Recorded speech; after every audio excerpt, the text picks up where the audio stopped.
Cheers. Cheers. Welcome to the podcast. Thank you for having me. Yes, I would rather be alone than lose myself in someone else, in someone else, in someone else.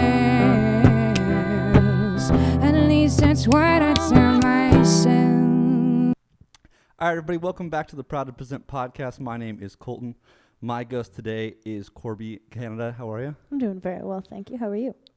I am great. Beautiful Saturday afternoon, and we're talking about music. What more could you ask for? It's true. It's true.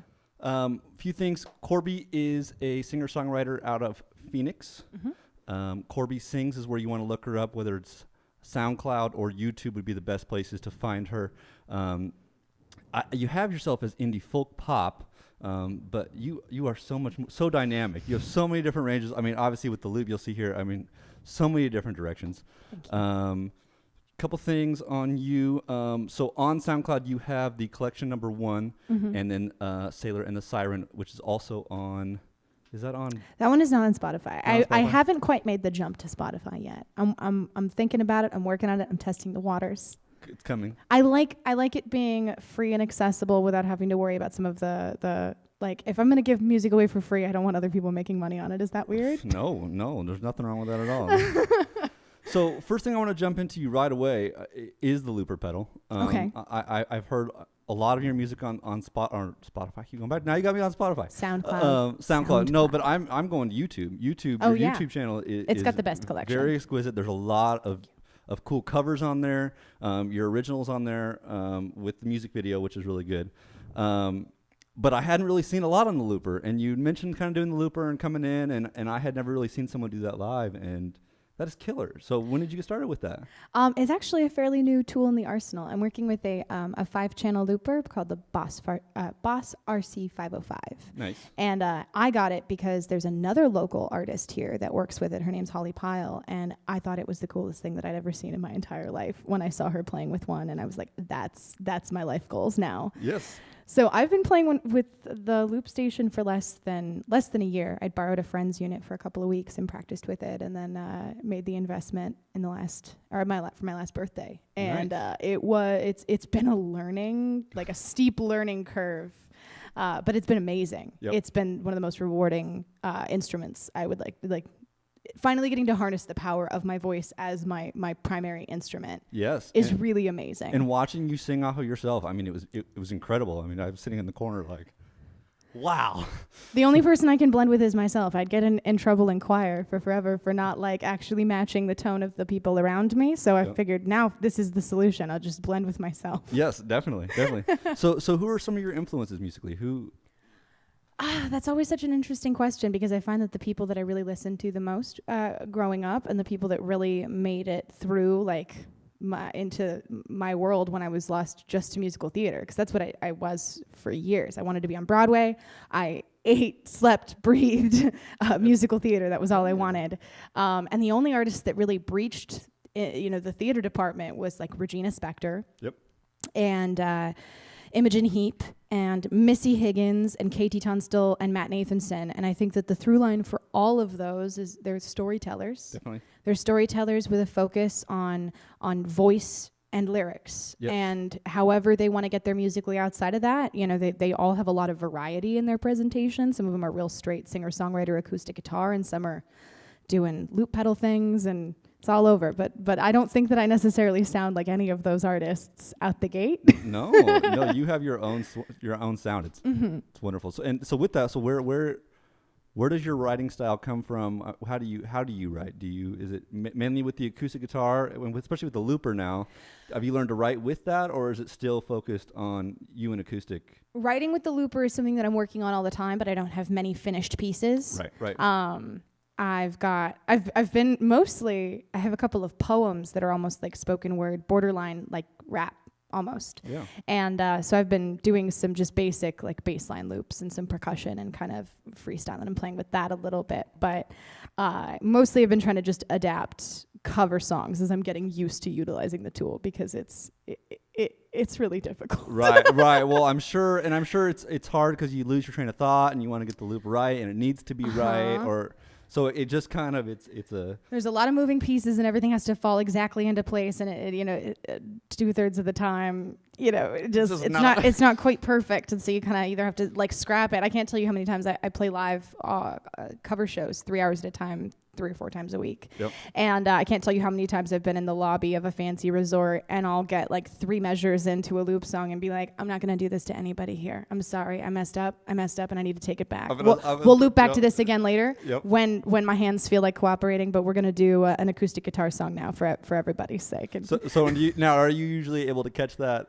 in the first, before you start singing, or is it something that you can find out in the middle of the song? You're like, you know what, that was not.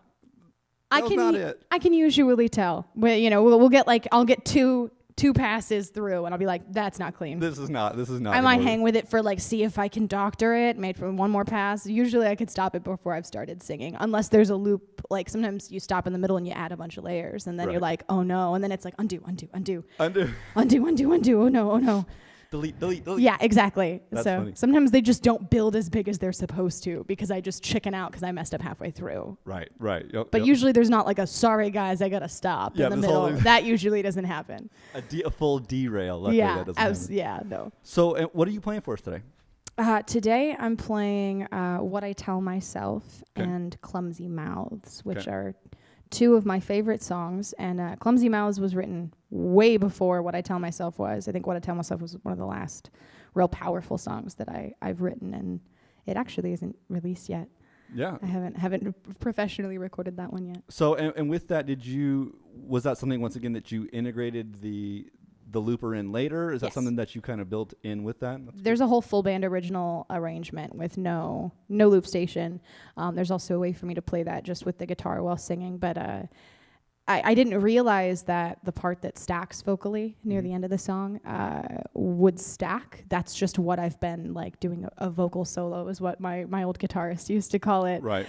I lack the skills to play a lead line on a guitar, but sometimes I'll just write an ooh or ah section that acts as a vocal solo. Yep. So that vocal solo was already written in its entirety. It was just 3 times as long.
They tell me that's not how this works.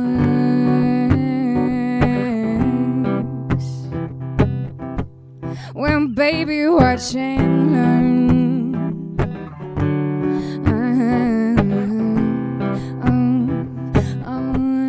Yes, I would rather be alone than lose myself in someone else.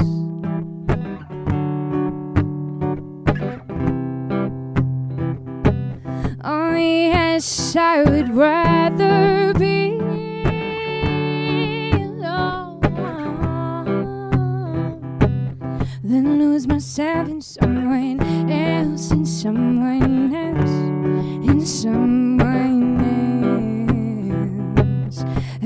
least that's what I tell myself.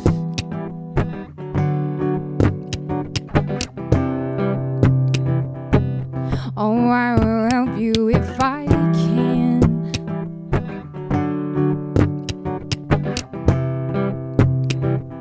But I shouldn't be the one that you call.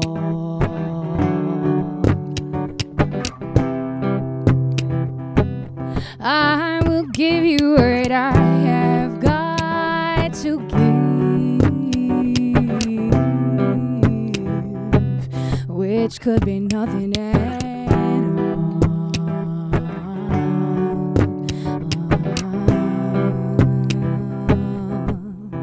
Because I'd rather be alone than lose myself in someone else. Oh, oh, oh, oh, oh, oh, yes, I would rather be alone than lose myself in someone else, in someone else, in someone else. At least that's what I tell myself.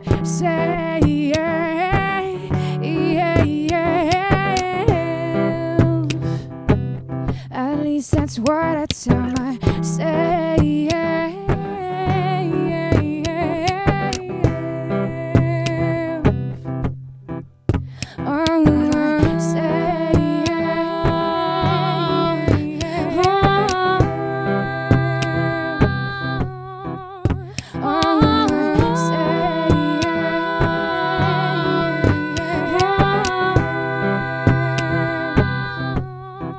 Because I'd rather be alone than lose myself in someone else.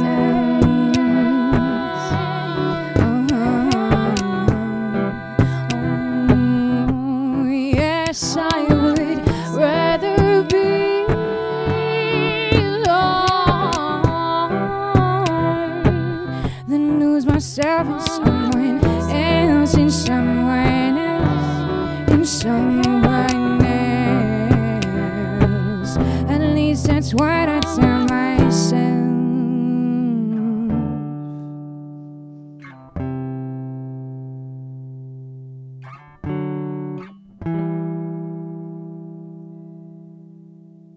Big thing I wanted to point out with you is your YouTube channel. Make sure that you subscribe to Korbe Sings on there. There's so many good videos. It goes so deep. Like I said, I sat down for what I thought was going to be 5-10 minutes to check you out, get an initial idea. And by the end of it, I got to a Matt Nathanson cover, which is actually really good as well. Love it. And I mean, well, and I'm working on a second season of videos. I've got 2 or 3 recorded already. I just wanted to make sure that I had a little backlog so that I could release with consistency, because that's analytics and yes, music definitely. business. Yes, Consistency. definitely. People like it. So I'm working on a second season. So if you subscribe to that YouTube channel, there should be more content. Don't be disheartened when you see there hasn't been anything posted in a year. There hasn't been anything It's new. coming. It's coming. It's coming. And then for your show schedule, let's look at the front of every month on Korbe Sings. Well, at the Korbe Sings would be KorbeCanida.com. Would be a master schedule at the front of the month. Every month gives an idea of where you're going to be. Sounds like you're playing a lot of places. You're out. So Yeah. if people want to catch you, there's going to be a lot of opportunities out there. Absolutely. I'm not pushing for anything big. I don't have any huge original music like Crescent Ballroom or Van Buren shows, but there will be lots of like posts and hype for any big major shows on any of those social media platforms. But for the cover shows, the hotel gigs and things like that, I'm all over the valley all the time. Awesome.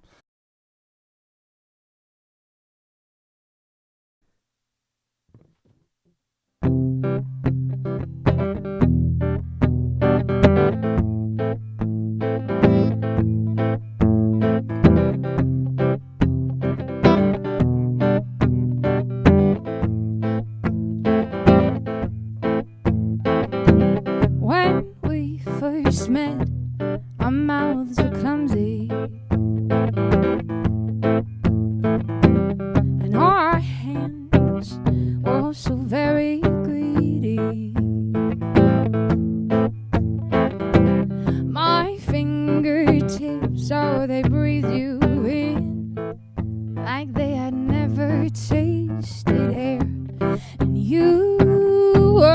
pouring over me like holy water, and I can't seem to catch.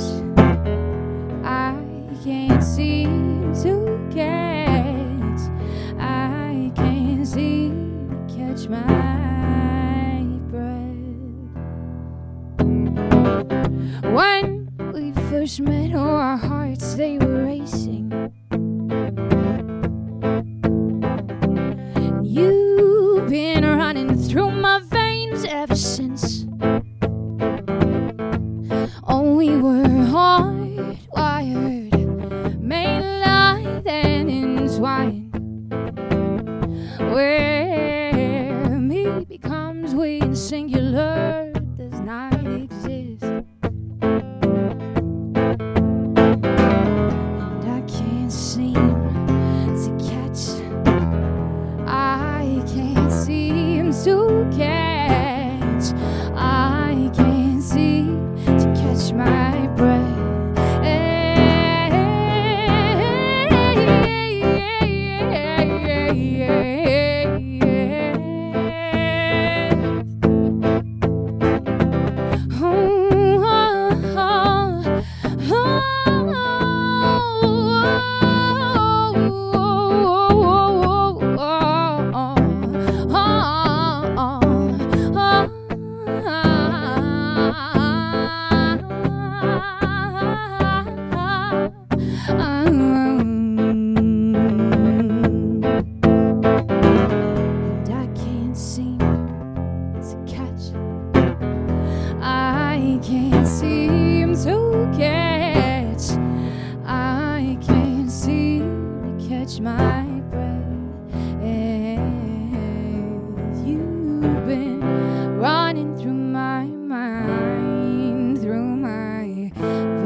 Let's go into a bonus round. We're going to go into a speed round. All right. All right. So there's a couple quick questions, quick answers.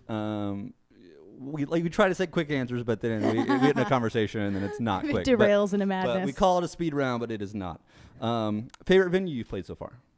Ooh, I really, really enjoy my wine cellar in Ahwatukee and the Lost Leaf in downtown Phoenix. Very nice. Favorite dessert?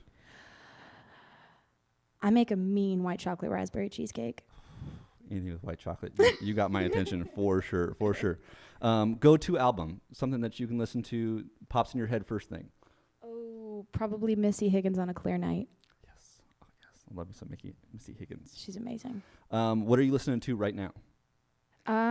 A bunch of EDM and electronic music on Pandora. That's what I listen to more than anything. I don't listen to things that I could sing. I want something that sounds like robots. You can jam. Yep. Something I can dance to. And then any TV shows or movies or anything you're watching, anything you've seen lately that you got to give a quick shout. We're watching through Battlestar Galactica at the moment. I know, super random, random. I watched the first 3/4 of it the first time around, and then I never actually got closure. So we're about to close up the final season, and I'm overwhelmed. You're overwhelmed? I'm overwhelmed. Emotionally? There's a lot going on. Oh, okay. It's a convoluted show. That is an adventure I have not been on yet, but I'll have to get to it. I mean, you don't have to. No diss to Battlestar Galactica, but I don't think anybody's life is incomplete without watching it. All right. Well, I like that. It was a good revisit. I was not opposed to watching it again just so that I actually know what happens at the end. Right. Because I was like, I feel like there's a big plot twist reveal at the very end of this story that I just don't have. I feel like I've done that with Lost a few times, and then you're like, forget this stupid show. I can't. Whereas season 8, you're like, forget it. Oh, it's not worth it. You guys are on drugs, and you don't know what you're talking about. This story is going nowhere. So a couple of things in closing. Make sure you check out Korbe on SoundCloud or YouTube. You do have one song on Spotify. You have your Pompeii cover on there, which is phenomenal. I do. I have a Proud to Present playlist on Spotify. I'll throw that on there. It is killer. Also, make sure you hit that subscribe button, whether you're watching it on YouTube or listening on iTunes. We will have a new podcast next weekend. As we say in closing every week, do something to make the world better. Everybody's so angry. We're all fighting with each other, and there's so much dark, and you have the opportunity to be the light. You just have to make a difference in the way that you act and the way that you live. I like that. So, I like that a lot. have a great one, and we'll see you next week.